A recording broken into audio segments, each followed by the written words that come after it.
نجواهم إلا من أمر بصدقة أو معروف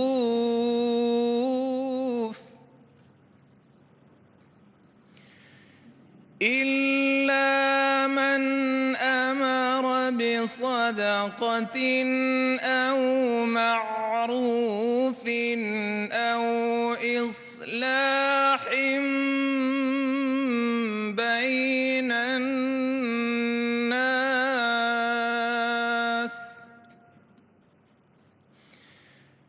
ومن يفعل ذلك ابتغاء مرضات الله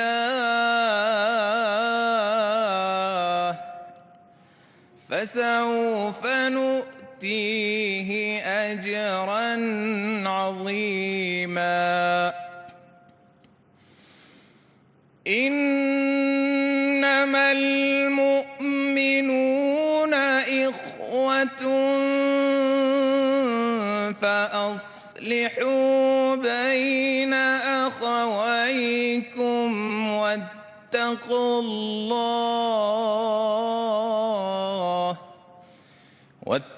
الله لعلكم ترحمون. صدق الله العظيم. اللهم اجعل هذا البلد آمنا مطمئنا وسائر بلاد المسلمين. ربنا تقبل منا إنك أنت السميع العليم وتب علينا إنك أنت التواب الرحيم برحمتك يا أرحم الراحمين. با سپاس از قاری صاحب. اکنون سرود ملی دولت جمهوری اسلامی افغانستان نواخته می شود.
سپاس از همکاران تکنیکی و حال از محترم سید سعادت منصور نادری وزیر دولت در امور صلح تقاضا می نماییم تا چگونگی برنامه امروز را به معرفی بگیرند.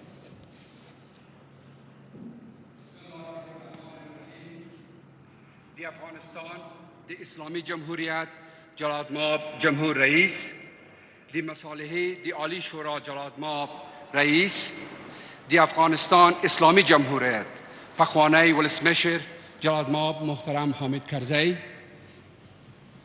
دی افغانستان دی اسلامی جمهوریت دی جمهور رئیس درانه مرستیالیان، دی جهاد او مقاومت درانه مشر فضیلت مآب پروفیسور استاد عبدالرب رسول سیاف، دی افغانستان اسلامی جمهوریت دی ولسی جرگی رئیس شاغلی رحمانی صاحب، دی افغانستان دی اسلامی جمهوریت دی مشران جرگه رئیس شاغله مسلمیار سیب، دی افغانستان دی اسلامی جمهوریت دی جمهور رئیس پخوانه مرستیالان، دی افغانستان دران سیاسی او جهادی مشران، دی مساله دی عالی شورا قدرمن و استازو، السلام علیکم و رحمت الله و برکاته. خداوند بزرگ را سپاسگزارم که امروز شاهد تدویر نخستین مجلس شورای عالی مصالح ملی می باشیم. رسیدن به جایگاه کنونی را به جلال مآب محترم رئیس صاحب جمهوری اسلامی افغانستان، جلال مآب محترم رئیس صاحب شورای عالی مصالح ملی و تمام بزرگانی که در این روند سهم داشته‌اند تبریک عرض می نمایم. جلال مآب محترم رئیس صاحب جمهوری اسلامی افغانستان، جلال مآب محترم رئیس صاحب شورای عالی مصالح ملی، ناگفته روشن است که اگر عزم قاطع و راسخ مقام عالی ریاست جمهوری، ریاست محترم عالی شورای مصالحه و حمایت بی‌دریغ رهبران سیاسی، تمام ارکان محترم نظام و پشتیبانی یک صدا و رسای ملت پر افتخار افغانستان از رسیدن به صلح پایدار و با عزت در کشور وجود نمی داشت، رسیدن به چنین جایگاهی دور از تصور بود. ملت بزرگ افغانستان توسط نمایندگان با صلاحیت خویش در لوی جرگه های مشورتی صلح، منشور صلح‌خواهی و نقشه راه رسیدن به این آرزوی دیرینه ایمان را به روشنی تمام واضح ساختند که حفظ ارزش‌های نظام جمهوری اسلامی افغانستان و دست یافتن به صلح با عزت و پایدار در سرخط آن قرار دارد. خوشبختانه نظام و دولت جمهوری اسلامی افغانستان و مثابه پاسداران و تمثیل کنندگان واقعی اراده ملت خویش با صلابت و جدیت تمام برای تحقق خواست‌های برحق مردم گام به گام در این مسیر دشوار گذر اما امیدبخش در حرکت می باشد. تا جایی که به وزارت دولت در امور صلح ارتباط دارد، این وزارت در کنار حضور پررنگ و خستگی ناپذیر در تمام پروسه های مرتبط به مذاکرات و جریان آن توانسته است به گونه مستمر و دوامدار با عنوان پل ارتباط میان تیم مذاکراتی نظام جمهوری اسلامی افغانستان و مردم ما در تمام ولایات کشور عمل نماید. وزارت دولت در امور صلح از طریق تدویر کنفرانس های ویدیویی و تدویر مجالس حضوری مستقیم با اقشار مختلف جامعه در مرکز و ولایات کشور اعم است. علمای جدید، زنان، نهادهای جامعه مدنی، جوانان و نخبگان سیاسی، اجتماعی، علمی و فرهنگی نظریات تمام لایه‌ها و اقشار اجتماعی را دریافت و با تیم مذاکره کننده شریک نموده است. ما آمادگی کامل داریم تا قسمی که از آغاز پروسه تا اکنون تمام یافته‌های خویش را از نظریات مردم با رهبری محترم شورای عالی مصالح ملی شریک ساخته و در راستای تحقق اهداف والای این شورا عمل نموده ایم. در آینده نیز اقدامات لازم را برای عملی ساختن برنامه‌های شورای عالی مصالحه و کمیته محترم رهبری شورای عالی مصالح ملی روی دست بگیریم. حضار نهایت گرامی، اینک از جلال مآب محترم دکتر محمد اشرف غنی رئیس جمهوری اسلامی افغانستان خواهشمندم تا با ایراد بیانیه راهنمودی و ارزشمند خویش مجلس امروزی را افتتاح نمایند. بسم الله الرحمن الرحیم. بسم الله الرحمن الرحیم. که اجازه میزه به آواز و مشرانو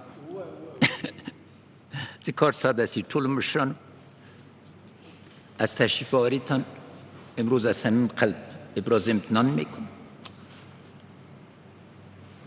در نقطه اول من میخوایم از تشکریه شروع کنم. جناب دکتر از شما تشکر. که ریاست شورای عالی مصالحه را به عهده گرفتین و از وحدت ملی افغانستان نمایندگی میکنید.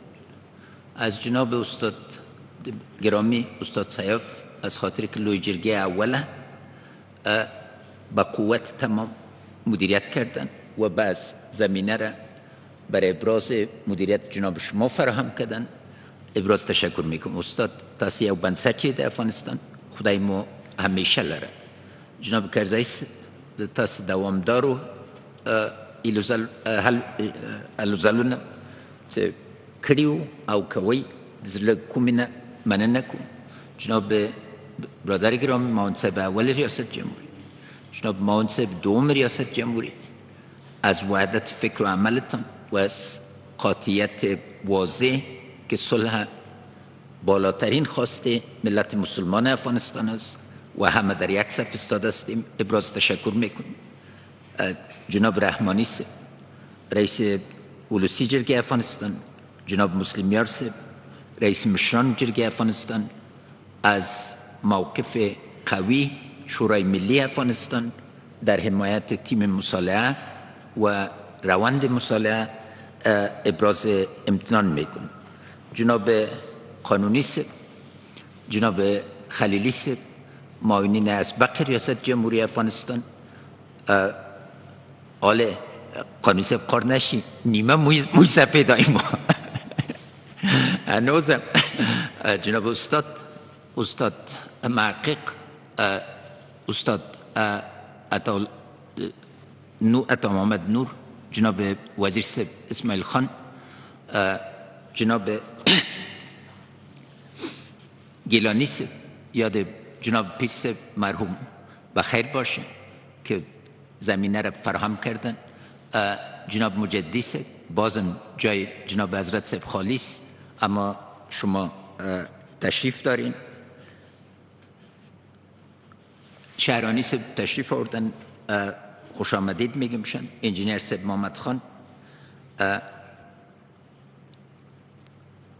اسماعیل غضنفر یاد برادر شهید ما بازم خوش که زحمت زیاد کشیدن. امروز شما سکتور خصوصی جناب احمد مسعود، خواهرای گرامی ما صفیه صدیقی، زیاگل رضایی، زرقای افتلی، فرید مومند، نجیب ایوبی، نسرین اوریاخیل، آلیا یلماز، همچنین برادرای ما محترم صادق مدبر و محترم جمعه خانه همدرد.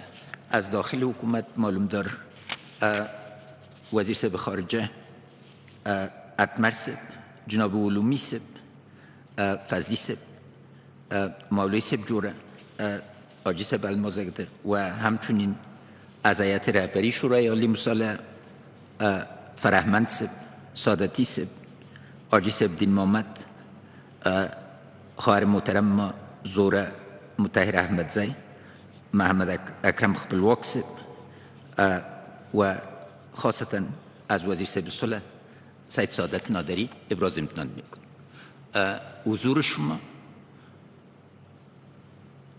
یک پیغام واضح به تمام شرکای ما در منطقه و جهان و تیم مصالحه ما و مخصوصا به مردم افغانستان است.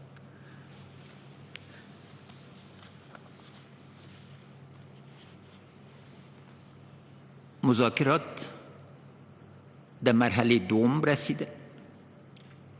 مرحله اول نشان داد که کار آسان نبود اما به نتیجه رسید. از تیم ما که از وحدت ملی ما نمایندگی کردند، از ارزش‌های قانون اساسی ما، جمهوریت و فیصله‌های لوی جرگه با قوت نمایندگی کردند، تشکر میکنم و از همه شما برای تقویت تیم واحد و ملی ابراز امتنان دارم. د دوی وحدت د افغانستان د وحدت نښه ده او اوله مرحله دوی ختمه کړې ده. اوس د دوم مرحله کې داخل کیږي. د مشورې ضرورت به هر اونۍ کې ډېر ترسي.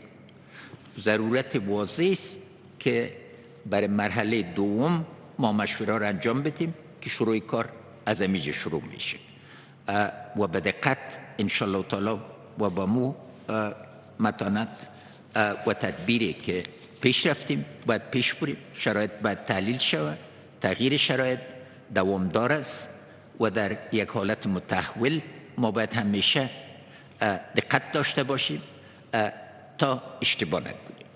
ضرورت واضح است، هدف واضح است، سر نقشه راه و اقدامات باید به نتیجه برسیم. میخواستم که در اول تنها اظهارات ما به خوش آمدید، تشکر و ضرورت مشوره دوامدار خاتمه بتم از جناب دکتر صاحب دعوت میکنیم که بیانات خود امروی ما شریک کنیم. بسم الله الرحمن الرحیم. الحمد لله رب العالمین و الصلاة و السلام علی سید الانبیاء والمرسلین و علی آله و اصحابه اجمعین. اما بعد، اعوذ بالله من الشیطان الرجیم. بسم الله الرحمن الرحیم. واعتصموا بحبل الله جميعا ولا تفرقوا. صدق الله العظیم. جلالت مآب رئیس جمهور محمد اشرف غنی، جلالت مآب رئیس جمهور پیشین برادر گرامی جناب کرزی صاحب، رهبر بزرگوار جهاد و مقاومت مردم افغانستان جناب استاد سیاف، معاونین ریاست جمهوری جمهوری اسلامی افغانستان، معاونین پیشین ریاست جمهوری جمهوری اسلامی افغانستان، رئیس محترم ولسی جرگه، رئیس محترم مشران جرگه، حضار گرامی، شخصیت‌های جهادی و سیاسی کشور، خواهران و برادران عزیز، السلام علیکم و رحمت الله و برکاته. تاسو ټولو ته ستړي مشئ او ښه راغلاست وایم. دا چې د ملي مصالحې عالي شورا د رهبري کمیټې د افتتاحیه جلسې په ناسته کې مو زموږ دعوت ومنه، مننه کوم. افغانستان له هر وخت زیات سیاسي اتحاد او اجماع ته ضرورت لري. د دې کمیټې اعضا له سیاسي مشرانو، مطرحو ګوندونو، د ملي شورا د مجلسونو مشرانو، فکري جریانونو، قومونو، ښځو، مدني ټولنو، ځوانانو او بالاخره د نوي افغانستان او جمهوریت له تنوع او کثرتګرایۍ څخه استازیتوب کوي. تاسو په بېلابېلو دورو او سختو ورځو کې د خپلو خلکو ترڅنګ د هېواد له ازادۍ، ملي حاکمیت، دیني فرهنګي ارزښتونو دفاع کړې ده. نن ورځ هم ستاسو حضور په افغانستان کې د سولې د تأمین لپاره حیاتي ده. افتخار بخشیدین برای ما به خاطر حضورتان در این مجلس. د ملي مصالحې عالی شورا وجودي فلسفه د سولې پروسه کې د تصمیم گیری او سیاسي اجماع رامنځته کول دي چې خوشبختانه دا تاریخي او بېساري فرصت نن برابر شوی چې د ټولو افغانانو په خاص ډول د قهرمانو امنیتي ځواکونو جانفشانۍ او قربانۍ پایله ده. د افغانستان ټولو شهیدانو ارواح ته دعا کوم. د رهبري کمیټې د کار پیلول د ملي اجماع د تقویت لپاره مؤثر ګام دی او د سیاسي توافقنامې پر اساس مذاکره کوونکی هیئت ستاسو هدایات ته جدا ضرورت لري. د دې شورا لاره د ملي منافعو او د افغانانو د مصلحت پر اساس ترسیم شوې ده. د افغانستان د خلکو منافع په مذاکراتو او د سولې په هڅو کې زموږ سره کرښه جوړوي. له دې وروسته به د ملي مصالحې عالي شورا رهبري کمیټه په منظم او هدفمند ډول خپلې ناستې ترسره کوي. باعزته، تلپاتې او سراسري سوله د وروستیو کلونو د لاسته راوړنو او ارزښتونو ساتل د افغانانو جمعي غوښتنه ده. د سولې لپاره زموږ اراده او تعهد جدي او قطعي ده. د ملي منافعو او تاوتریخوالو ختمول قربانۍ ته ضرورت لري. حاضر مشران شاید په ځینو برخو کې متفاوت نظر او دیدګاه ولري، اما سوله چې موږ یې غواړو باید د ټولو د یووالي عامل وي. حضار گرامی، در حالی که تشریف آوری همه شما را یک بار دیگه به دیده قدر می نگارم و خوشحال هستم که فرصت برابر شد. سلام های مارشال صاحب دوستم خدمتتان تقدیم میکنم که اونا در ولایت بودن و رسیدن نتانستند در جلسه امروز. جناب آقا صاحب سید سعادت سید منصور نادری، اونا هم به نسبت تحت تداوی قرار داشتن، رسیدن نتانستند. رئیس هیئت مذاکره ما جناب استانکزی صاحب، اونا در دوحه هستند و در روزهای گذشته با سایر رهبران جهادی افغانستان از جمله جناب حکمتیار صاحب، جناب صلاح الدین خان ربانی هم دیدار داشتیم. اما قدر خدمتتان گفتم میتونم که در حالی که بنابر دلایلی که داشتن امروز حضور به هم رسانده نتانستند، اما حامی پروسه صلح هستند و وعده سپردن که در مشورت ها شرکت میکنن. در فرصتی که داریم دو سه نکته را میخوایم یادآوری کنم.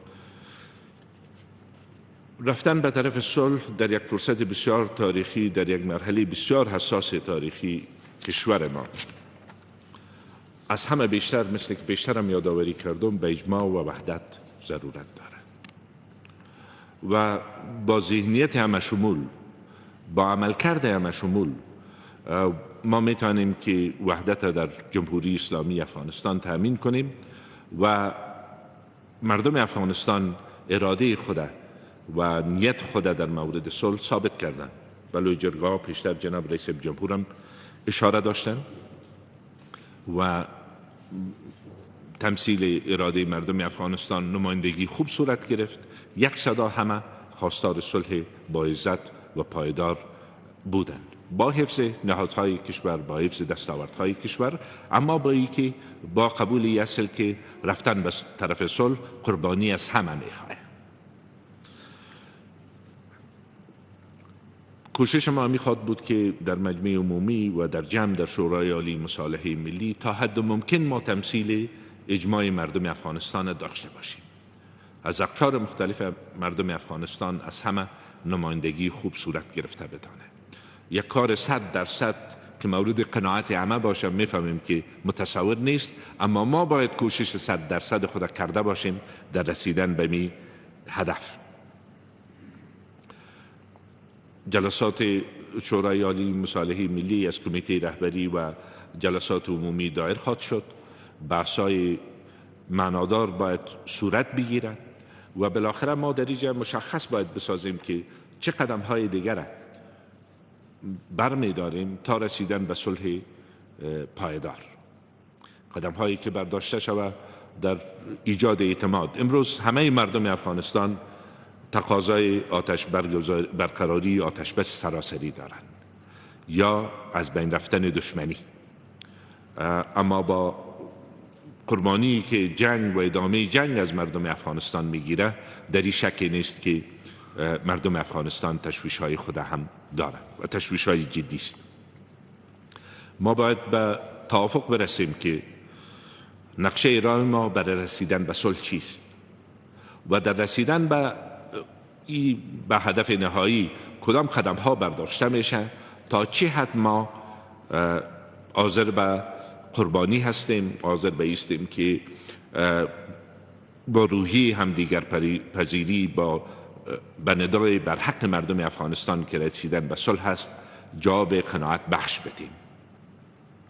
چطور میشه که هم دستاوردهای مردم افغانستان حفظ شود و هم نهادهای ملی ما صدمه نبینه و ارزش‌های مردم افغانستان تقویت شود، در عین حال در صلح با همه مردم افغانستان و با منطقه به سر ببریم. این سوالات است که در پیشروی مردم افغانستان و در پیشروی شورای عالی مصالحه ملی که مسئولیت بسیار بزرگ به عهده داره در پیشرویش قرار داره.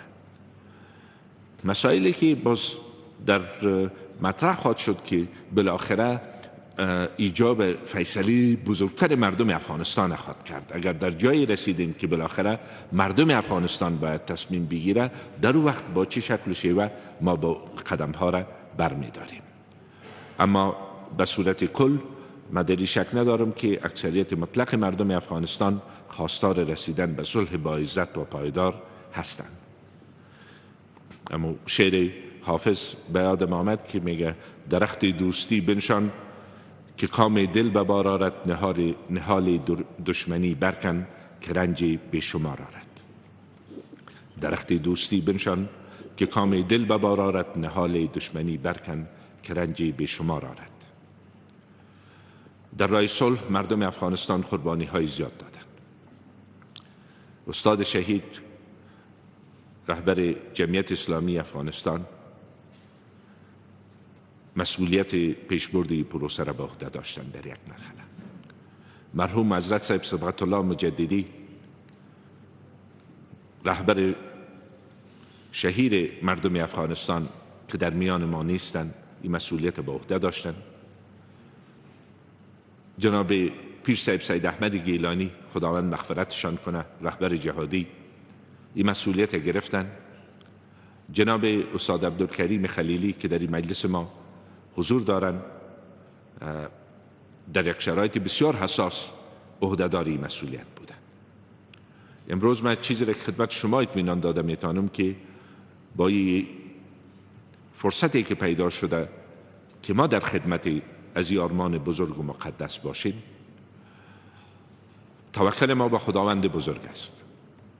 همکاری و حمایت شما بزرگان حاضر در مجلس و مردم افغانستان میتونه که ضامن موفقیت همه ما باشه. و چیزی را هم که میخوایم به مردم افغانستان اطمینان بدم که در پروسه صلح هدف شخصی برای شخص خود ندارم. همین یکی و ختم. هرچی که در توان ما باشه انشالله در راستای رسیدن به یه هدف بزرگ انشالله که دریغ نخواهد کردیم. ما در جلسه افتتاحی دوحه هم یاد کردم که از قربانی های مردم افغانستان و از تعهد مردم افغانستان برای رسیدن به صلح خداوند جای قهرمان ملی ما را احمد شاه مسعود شهید بهشت برین داشته باشه. با قبول تمام خطرات چندین بار اقدام کرد به ای که اگر فرصت باشه برای رسیدن به صلح این فرصت نباید ضایع شود. امروز این مسئولیت بسیار بزرگ، یک مسئولیت بزرگ است که با شانه های امی مجموعه و مجموعه بزرگتر که به شمول مجموعه اسامبله عمومی شورای عالی مصالحه ملی است به عهده همه گذاشته میشه. اگر با روحیه همدیگر پذیری، تحمل و ذهنیت همه شمول بریم به و به گفته مشاعر که کتوای چیزایم او زوایم چیزایم نبته نبزایم کتوای چیته زوایم چیته همبته همبزایم. با امی روحیه مردم افغانستان توقع دارند که از قربانیشان نمایندگی صورت بگیره. مالکیت پروسه صلح از مردم ماست. ما تمام تلاش برای مشارکت اقشار مختلف مردم افغانستان در این پروسه انجام میدیم تا نظریات و خواسته هایشان به درستی در نظر گرفته شود و عملی شود. اراده سیاسی برای ختم جنگ به وجود آمده. بنابراین از تمام مردم افغانستان و هموطنان عزیز ما به شمول اونهایی که در مناطق تحت کنترل طالبان زندگی میکنند میخواهم که نقش کلیدی و اساسیشان در پروسه به شکل جدی و کامل بازی کنند. صلح به معنای برگشت به گذشته نیست. برای تحقق صلح تلاش میکنیم که همه اقشار مردم افغانستان خود را برنده احساس کنند، همه، و از آن حمایت کنند. خشونت ها مانع اصلی رسیدن به در روند صلح است و باعث ناامیدی مردم افغانستان شده. نباید بیشتر از این جان و مال افغان ها از بین بره. آتش بس فوری و جامع خواست اصلی مردم افغانستان است. من همونطوری که پیشتر گفتم قدم های زیادی در پیش رو داریم. وقتی که به صلح برسیم ضامن تطبیقش، ضمانت تطبیقش چی خواهد بود؟ همه اینها. اما قدم ابتداییش هم است که ما نیت خود و اراده خود ثابت کنیم با این که ما حاضر هستیم به آتش بس. و طرف جمهوری اسلامی افغانستان در این راستا موقف بسیار واضح داشته. رفتن به مرحله دوم مذاکرات که امروز هیئت ما و شما در دوحه این مذاکرات پیش میبرند یک قدم مهم بود، اگرچه وقت بیشتر گرفت از اون وقتی که مردم افغانستان توقع داشتند، اما باز هم قدم خوب و قدم مهم است. به صلح نباید نگاه منفعت طلبانه داشته باشیم. در ادامه جنگ بقای هیچ کس تضمین نمیشه، فقط نابودی افغانستان نه در قبال داره. به عنوان یک ضرورت برای ختم جنگ کوشش اصلی همه ما متمرکز به تحقق همین هدف خواهد بود، در حالی که حکومت وظایف خود انجام میده. من وعده میتونم که بدون کمترین مداخله در امور روزمره حکومتی در خود فقط وقف کنیم در راستای تحقق یه هدف بزرگ مردم افغانستان. گام بزرگ برداشته شد با رهایی زندانیان، بیشتر از 5500 نفر زندانی، و این نشان میده و این قدم لوی جرگه مردم افغانستان تایید کرد، نشان میده که مردم افغانستان حاضر به قربانی هستند، اما با امید رسیدن به صلح. و این خواست مردم افغانستان و این تصمیم مردم افغانستان. یک وقتی از من سوال شد که آیا هنوز هم پشیمان هستین از این مسئله؟ من گفتم چون این به نیت شروع مذاکره و به نیت ختم جنگ و رسیدن به صلح بود، ما پشیمان نیستم، در حالی که عوارض داشته، تبعات داشته برای مردم افغانستان. متاسفانه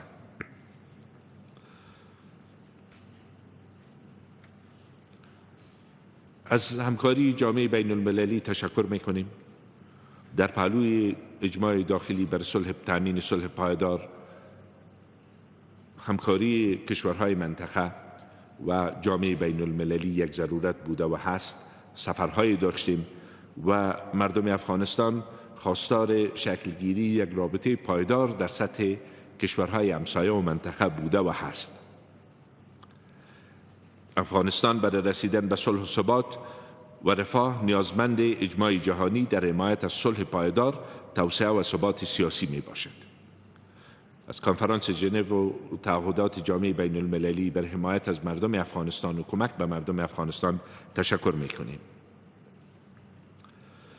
از جامعه جهانی به خصوص از ایالات متحده امریکا، اتحادیه اروپا، سازمان ناتو، کشورهای منطقه، کشورهای اسلامی، سازمان همکاری‌های اسلامی و کشورهای تسهیل کننده که در تلاش‌های صلح نقش مؤثر داشتند، کشور قطر به خاطر میزبانی از مذاکرات صلح تشکر می‌کنیم. از تیم مذاکره جمهوری اسلامی افغانستان به نمایندگی از شما تشکر می‌کنم. فکر می‌کنم که جا داره که همه ما قدردانی کنیم از کوشش و سعی و تلاششان. اونا دو چیز ثابت ساختن، یکی که تعهد واقعی بر صلح دارن و رسیدن به صلح دارن و در این حال اونا تعهد به مردم افغانستان و به منافع ملی کشور دارن که بسیار قابل قدر است برای همه ما. اونا یک تیم همه شمول هستند. تصویر امروز افغانستان انعکاس میتن. در اوجا علما است، خواهرای گرامی ما در اوجا هستند، جوان هستند، از نهادهای مدنی نمایندگی صورت گرفته و امیر نشان میده، فقط حضورشان امیر نشان میده که افغانستان یک افغانستان متفاوت نسبت به گذشته است.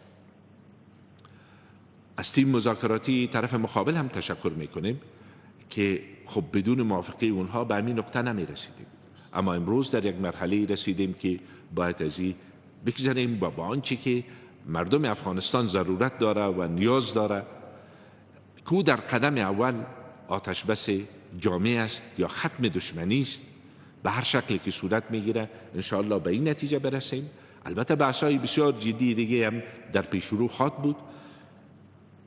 ما این توانایی را در تیم مذاکراتی ما میبینیم که انشاءالله به خوبی از خواست مردم افغانستان نمایندگی کنند.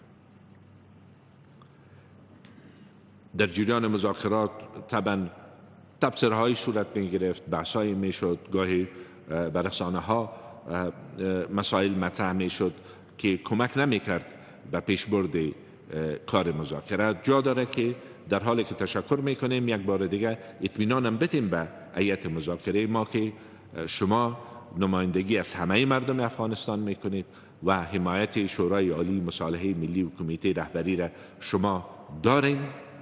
با امی روشی که تا به حال شما پیش رفتین، هر دو توقعی را که مردم افغانستان از شما داشتن برآورده ساختین، موفقیت برشان خواستار هستیم و انشاءالله که از فرصتی که پیش آمده مردم افغانستان به نوع احسن برای رسیدن افغانستان به صلح پایدار و با عزت استفاده به عمل بیارند. در حالی که یک بار دیگه تشکر میکنم از همه شما به خاطر حضور به هم رساندن. ادامه کار ما مربوط به همکاری همه در این راست است. کار انفرادی نخواهد بود، اما همکاری همه را به توقع داریم که انشاءالله با امی روحیه خداوند ما را به تحقق آرمان مردم افغانستان نزدیک بسازه. و السلام علیکم و رحمت الله و برکاته. ژوندی دوی افغانستان، یشسن افغانستان. با تشکر از جلالماب محترم رئیس صاحب شورای عالی مصالحه ملی، حال از جلالماب محترم کرزی صاحب خواهش میکنیم تا ایراد سخن نمایند.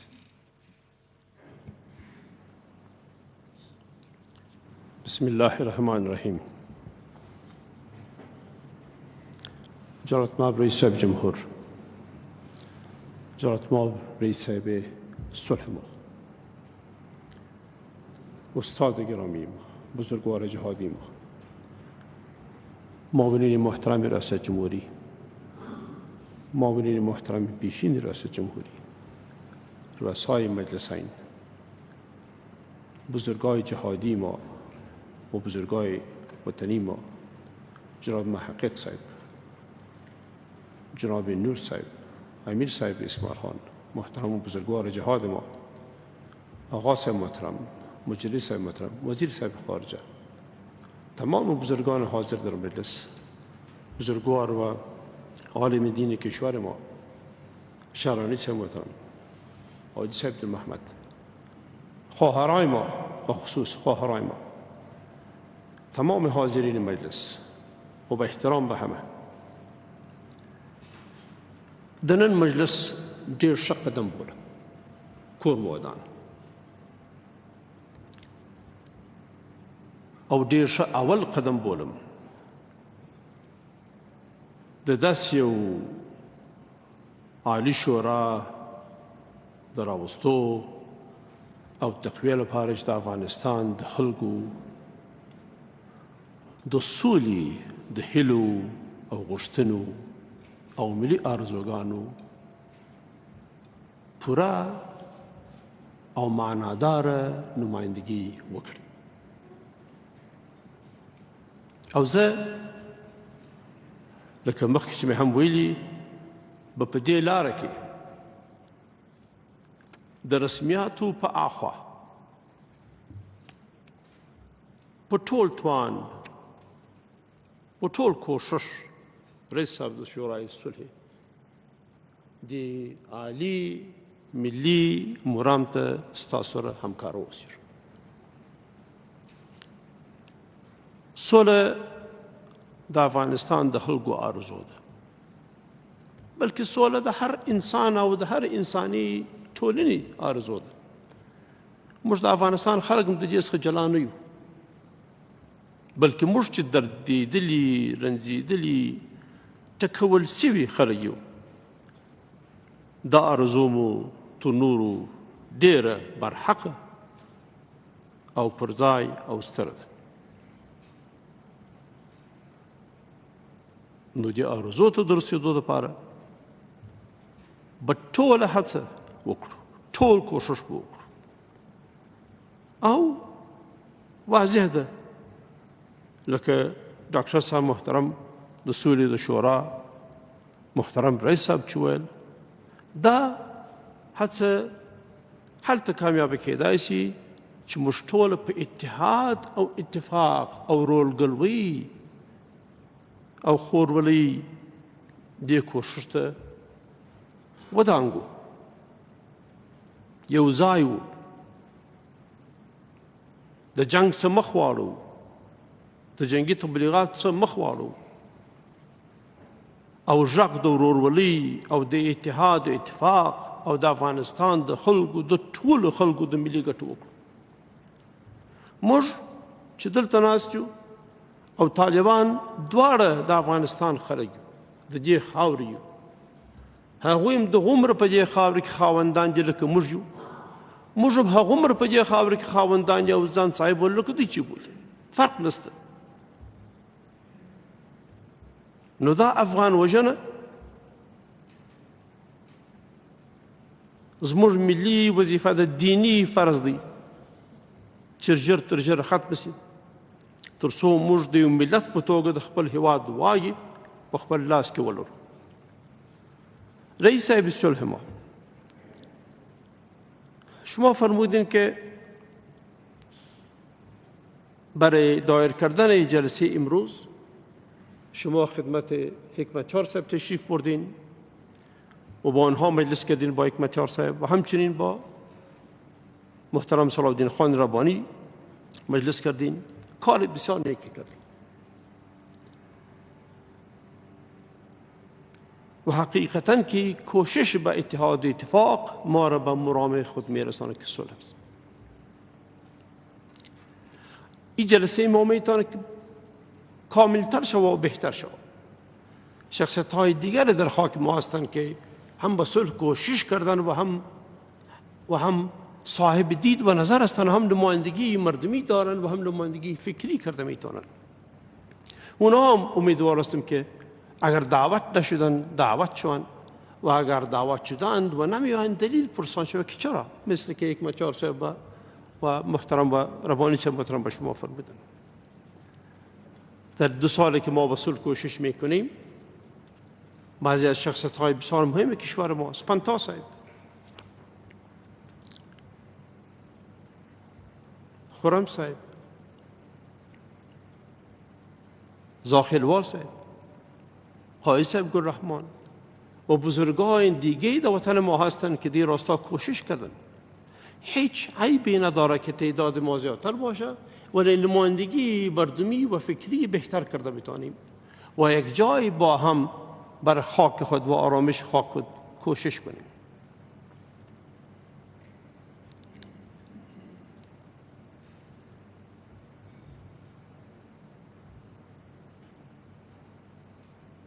آرزوی من کامیابی امی پروسه است، رسیدن هر چیز زودتر به صلح است. وضعیت ما که در دوحه هستند، قسمی که رئیس جمهور و رئیس شورای صلح ما فرمودند، با تمام مانا حمایت میکنیم، نماینده خود میدانیم و کار خوبی کردند. وضعیت طالبان هم که بدون همکاری اونها رسیدن به توافق ممکن نبود. خوشحال هستیم خانهشان آباد باشه که هر دو جانب افغانی، کاش که هر دو جانب افغانی در کشور خود می بودن، در خاک خود می بودن و در اینجا بحث می کردن و کاش که هر دو جانب افغانی به وضعی که به مذاکرات صلح بپردازن، برای مذاکرات ترقی و تعالی و پیشرفت و خوشبختی افغانستان مصرف می بودن. کوشش ما دور آسان می بود. خب آمده روزگار است، قربانی دسیسه ها شدیم، قربانی اهداف بیگانه شدیم و نفهمیدیم. حالا اگر فهمیدیم بس بهتر است که دست به دست هم بدیم و این خاک خدا هر چیز زودتر به صلح و خوشبختی و خوشحالی برسانیم. مردم ما بسیار رنج دیدن.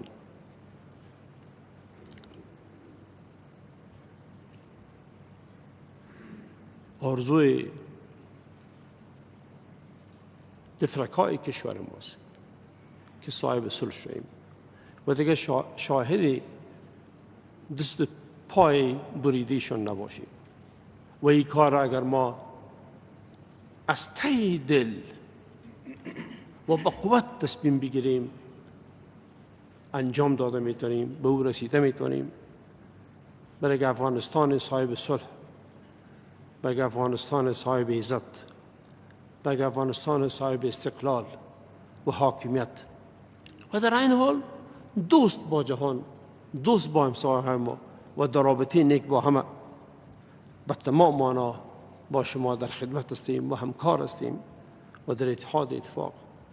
من در حقیقت چیزی زیادی به گفتن ندارم. بعد از اینکه شما صحبت کردین، جامعی صحبت کردین، تشکر میکنم و بازم عرض میکنم که ماورای رسمیات به تمام معنا در خدمت پروسه صلح هستم و کوشش کنین که زودتر شاه با همراهتان هستیم. سرفراز باشین و کامیاب باشین. تشکر. با تشکر از جلال باب محترم کرزی صاحب، اکنون از فضیلت ماب محترم استاد عبدالرب رسول سیاف خواهشمندیم تا نظریات خویش را ابراز نمایند. السلام علیکم و رحمت الله و برکاته. الحمد لله و کفا و سلام علی عباده الذین اصطفى و بعد، فاعوذ بالله من الشیطان الرجیم. بسم الله الرحمن الرحیم. الذين آمنوا ولم يلبسوا إيمانهم بظلم أولئك لهم الأمن وهم مهتدون. صدق الله العظيم.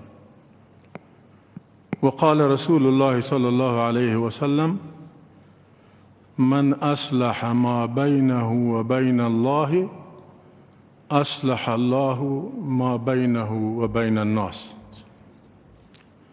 فقط ترجمه آیات و حدیث هم بگم، بس 4 نقطه مختصر دیگه هم بپردازم. الله جل عظمته در سوره انعام می‌فرماید آنانی که ایمان آوردند و ایمان خود را با ظلم و شرک و کفریات خلط نساختند، اینها از امن و از راهیابی برخوردار میشن. و رسول کریم صلی الله علیه و سلم یک کلید اصلاح بین مردم را معرفی میکنه. میفرماید که کسی که رابطه خود با خدا خوب ساخت، خدا رابطه‌اش با مردم خوب میسازه. خدا برای ما و شما توفیق بده که رابطه خدا با خدا خوب بسازیم تا خدا رابطه ما را با دیگه مردم، چی مخالف، چی در منطقه، چی در دنیا خوب بسازیم. دوستانو، صلح پدې کې هیڅ شک نشته چې ضرورت ده، مګر دومره چې د منګ ضرورت ده دومره د طالب ضرورت نه ده.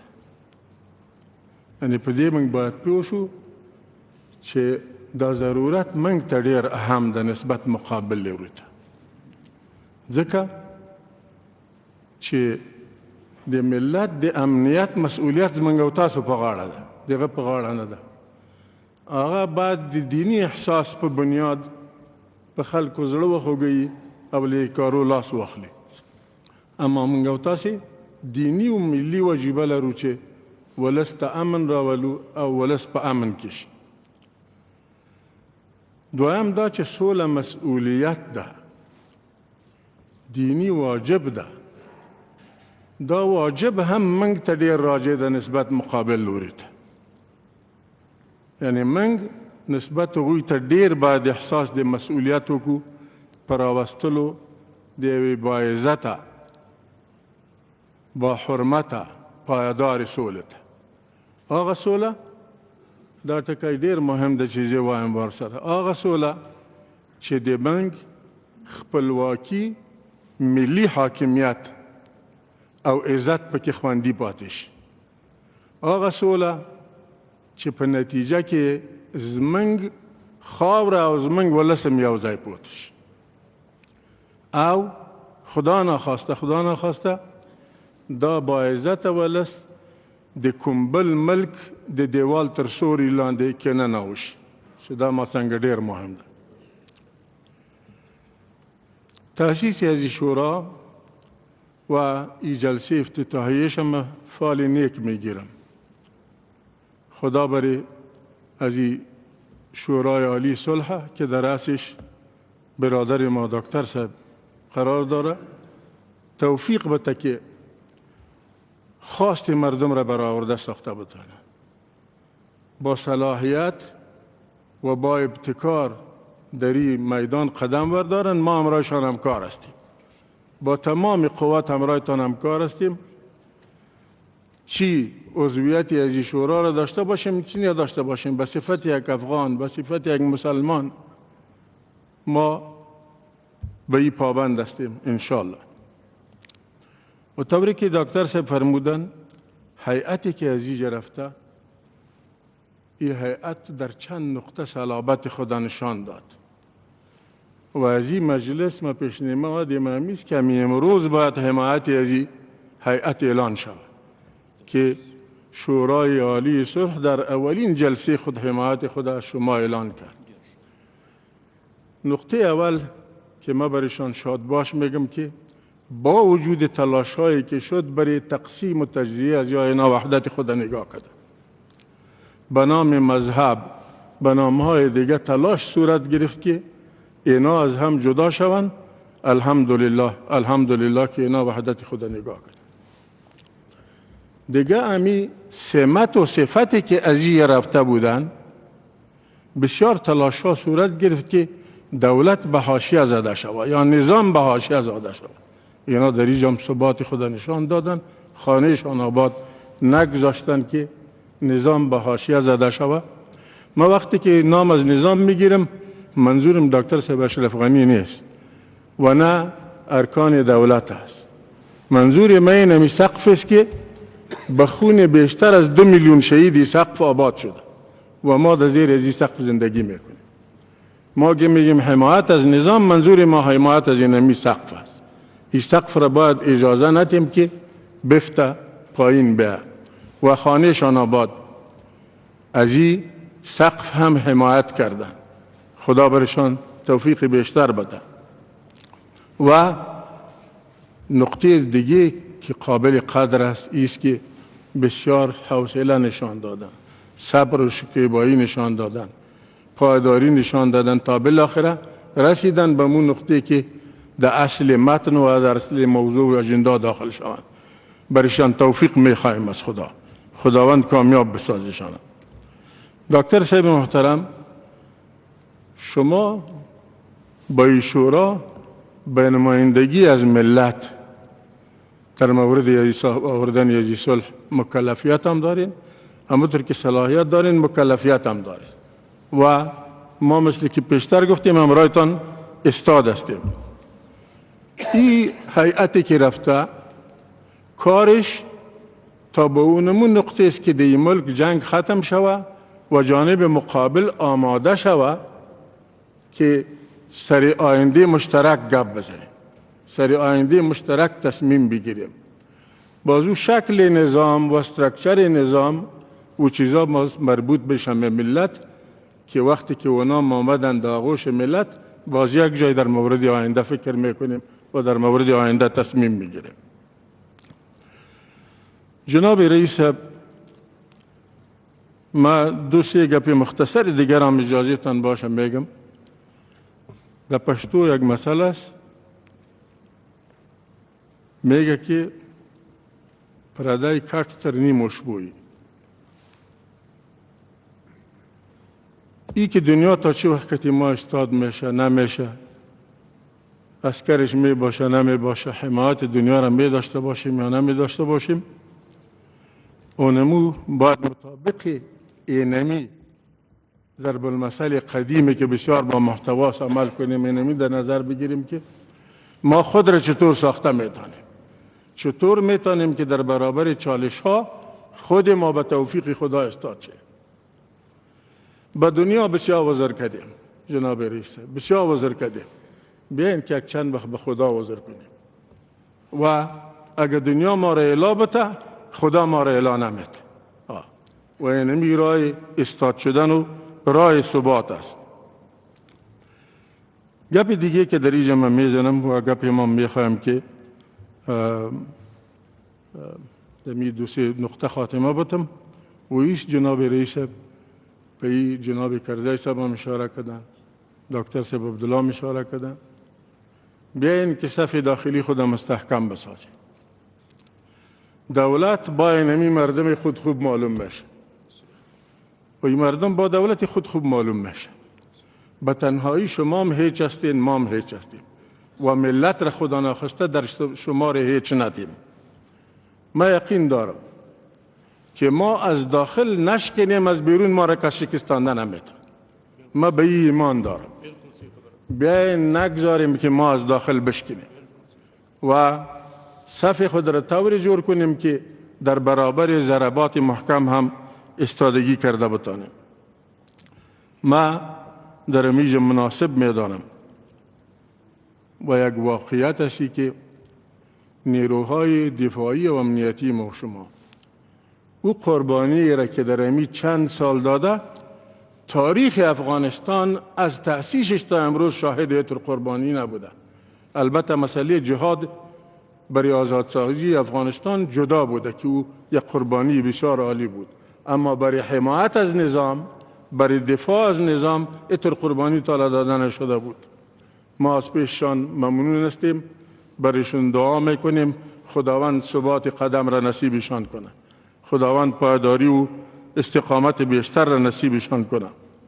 ما در آخر باز تشکر میکنم از اینکه اینمی مجلس دایر شد و ما باز هم میگیم که همکار هستیم، نه تنها که همکار هستیم، صاحب کار هستیم، همراهشان کمک میکنیم تا ای که این صلح را به جای برسانیم که خدا هم خوش باشه، ملت هم خوش باشه و ما هم در آینده مطمئن زندگی کنیم. و السلام علیکم و رحمت الله و برکاته. با سپاس از جناب استاد گرامی، حال از شخصیت فرزانه جناب محترم محمد یونس قانونی تمنا داریم تا نظریات خیش را ابراز نمایند.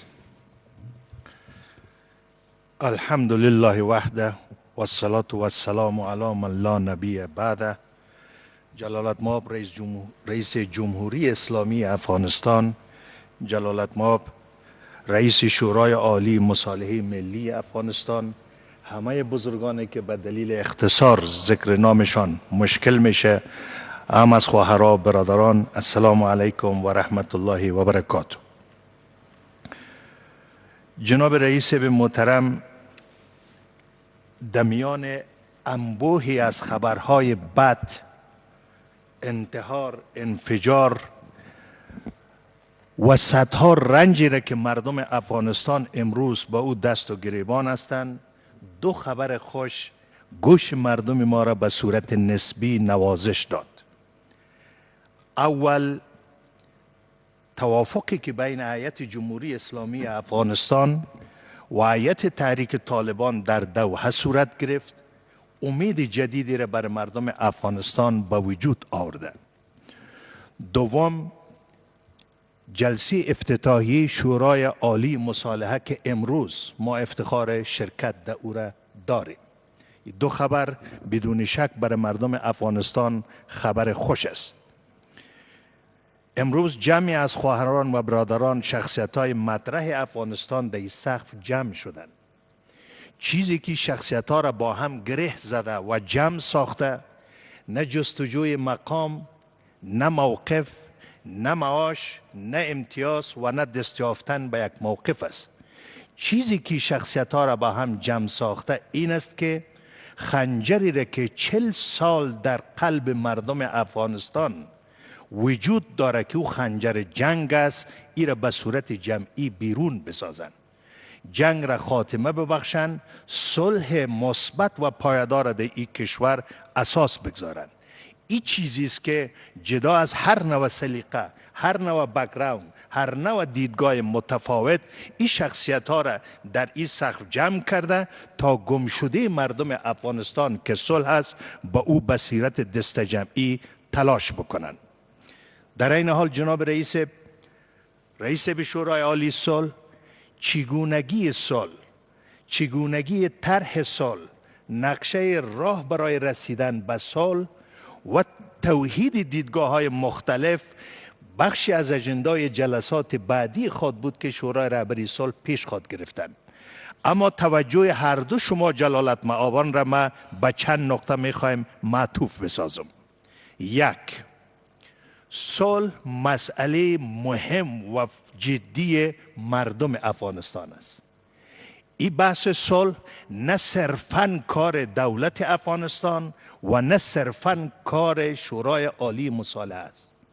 قضیه ملی است، پیشنهاد میکنیم که این قضیه ملی را از حوزه دو تیم انتخاباتی گذشته بیرون بسازیم، به مردم افغانستان تعلق بدیم.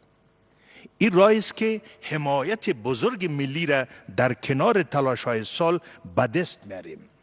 از این لحاظ بسیار مهم است که مردم افغانستان، صدای مردم، خصوصا نسل جوان افغانستان، در طرح و مدیریت پروسه صلح انعکاس درست داشته باشد. دوم، جناب رئیس، شخصیت‌های معززی که در این سقف جمع شدن همه شخصیت‌های بزرگ افغانستان هستند، اما جای برخی از شخصیت‌های دیگر ما در کنار این جمع خالی می‌بینم. ما امیدوار هستم که ریاست محترم شورای عالی صلح تلاشی را به خرج بتن که ترکیب فعلی شورای عالی صلح واقعاً ممثل مردم افغانستان بوده باشند. جاهای ناقصی که امروز در این مجلس وجود داره با دعوت و شخصیت‌های باقی مانده تکمیل شوند. نکته دیگر، جناب دکتر صاحب عبدالله دو نکته خوبی را مطرح ساختند که هدف از این شورا تصمیم گیری و ایجاد اجماع در پروسه صلح است. جناب رئیس، تاکید میکنم به عنوان یکی از اعضای شرکت کننده این مجلس امروز که خوب هست ما تصمیم گیری را به صورت واقعی و معنادار به شورای عالی مصالحه منتقل بسازیم. تصمیم گیری و تصویرگیری هر دو یک جا شوند. نکنه که تصویر گرفتن از یک جمع اما تصمیم گرفتن در جای دیگه صورت بگیره. این مشکل افغانستان را پیچیده می سازه. از جناب دکتر صاحب عبدالله ریاست محترم شورای عالی مصالحه آرزو داریم که این دو بخش شورای عالی مصالحه با هم توحید شوند. اگر خدای ناخواسته در این دو مورد بین تصمیم گیری و تصویرگیری تفکیک قائل شویم، در اون صورت شاید تعدادی از شخصیت‌های شامل در این مجلس تصمیم‌های متفاوت‌تر دیگری را بگیرند. جناب رئیس محترم جمهوری، جناب رئیس شورای عالی مصالحه، 19 سال قبل از امروز فرصت مشابه کنفرانس امروز دوحه برای مردم افغانستان با وجود آمد. 19 سال قبل از امروز حوزه بزرگ مقاومت افغانستان از فرصتی که در کنفرانس بن با وجود آمد، از دو راهی که سر مردم افغانستان قرار داشت، صلح، گشودن یک صفحه جدید انتخاب کردند. در گذشته رسوب نکردند، در گذشته باقی نماندند، جنگ را خاتمه بخشیدند، صفحه صلح، صفحه جدید و یک فضای را به وجود آوردن که طی 19 سال گذشته افتخاراتی را بر افغانستان به وجود آوردند. بدون شک این افتخارات که در زمان زعامت برادر بزرگ ما جناب کرزی صاحب صورت گرفت و امروز بر زعامت جناب شما در افغانستان محقق شدن، مرهون اونمو فضایی است که در کنفرانس بن با وجود آمد.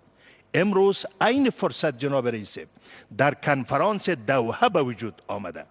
ما در سر دوراهی قرار گرفتیم، یا رفتن به گذشته، ماندن در گذشته، رفتن به ادامه جنگ و غیره، یا گشودن یک صفحه جدید برای مردم افغانستان تا ما با یک فضای بهتر و خوبتر از گذشته حرکت کنیم. خوب هست هم ما در حوزه جمهوری اسلامی افغانستان، هم در او سوی خط هموطنان دیگر ما به نام تحریک طالبان از این فرصت طلایی استفاده کنند.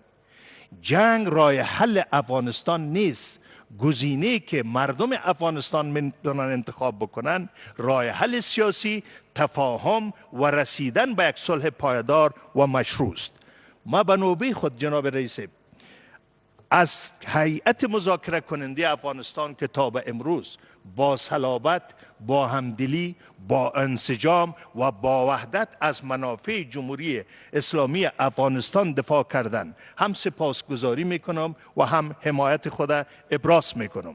امیدوار هستیم از این فرصت‌های تاریخی با همدلی با یک اجماع سرتاسری در افغانستان استفاده کنیم تا مصیبتی که دامنگیر مردم افغانستان است خدا خواسته باشه به پایان برسه. و السلام علیکم و رحمت الله. با سپاس از جناب قانونی صاحب، حال از جناب محترم استاد محمد کریم خلیلی تقاضا می نماییم تا لطف نموده نظرات خویش را ابراز نمایند.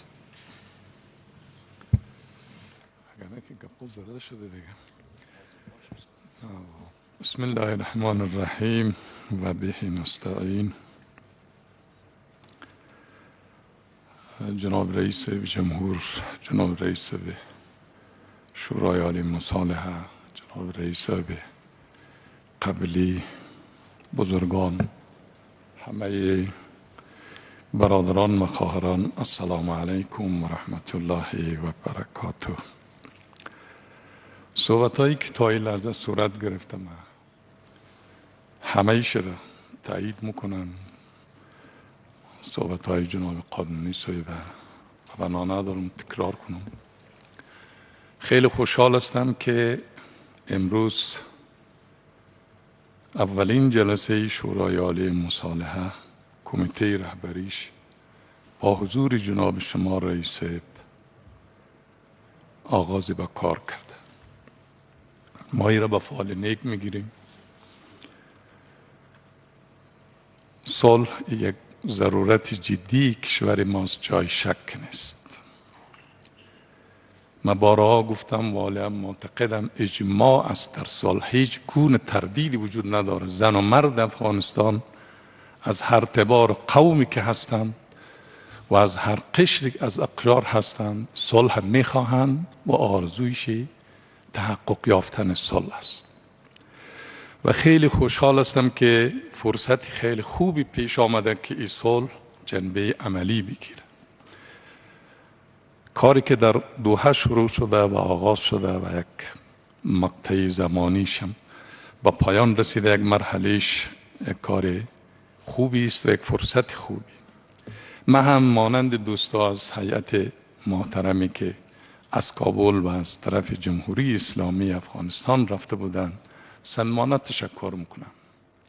تشکری ما همه میزیست که بیا هم ښه راغلاست. په ارکې د ولسمشر غني او ډاکټر عبدالله په حضور کې د لوغې جوړې عالي شورا لومړنۍ غونډه جوړه شوه. په دې کې ولسمشر غني لومړی خبرې وکړې. ویې ویل چې سوله د ټولو افغانانو غوښتنه ده او د سولې خبرې دویم پړاو ته رسېدلي دي او لومړی پړاو یې ډېرې ستونزمنې وې او وروسته له دې به د مذاکره کوونکو لپاره هغو پلاو لپاره چې ټیمونه جوړ شوي دي مشورې په اونۍ کې ورکول کیږي. دې ترڅنګ ډاکټر عبدالله لوغې جوړې عالي شورا مشر هم خبرې وکړې او زیاته کړه چې د سولې لپاره سیاسي اراده شتون لري او موږ هڅه کوو تر څو یوې مثبتې پایلې ته ورسیږو. دې ترڅنګ ډاکټر عبدالله خبرو باندې ټینګار وکړ چې 15,000 زندانیانو خلاصون یو لوی ګام دی د سولې په برخه کې او په دې له چې مقابل لوري هم د اوربان په تړاو خپل اقدام یا هم خپل خبرې یا هم خپل جزئیات وروستي کړي. دې ترڅنګ نړیوالې ټولنې او د همکار هیوادونو څخه مننه وکړه چې د افغان سوله کې د دوی همکاري زیاته کړې ده. او دې ترڅنګ ډاکټر عبدالله په خپلو خبرو کې بیا ټینګار وکړ چې نړیواله اجماع اړتیا ده او باید نړیواله اجماع رامنځته شي او سولې فرصت څخه باید په ښه توګه ګټه پورته کړو. دې ترڅنګ پخواني ولسمشر حامد کرزي هم زیاته خبرې وکړې او زیاته یې کړه چې دواړه خواوې افغانان دي او افغان وژنه ده. جنګ ته باید د پای ټکی کېښودل شي او هیله ده چې دغه پروسه بریالیتوب سره پای ته ورسیږي. استاد عبدالرب رسول صاحب هم څرګندونې درلودلې. ویې ویلې چې سوله مقابل لوري څخه موږ ته ډېره اړتیا ده ځکه موږ ډېره قرباني ورکړې ده او هغه مذاکره کوونکي پلاوې چې دوحه کې شتون لري د هغوی دنده د سولې راوستل دي او د نظام تغییراتو په اړه قضاوت بیا د ملت کار ده او د ملت کار ده. له ملتیا مو نړۍ مننه.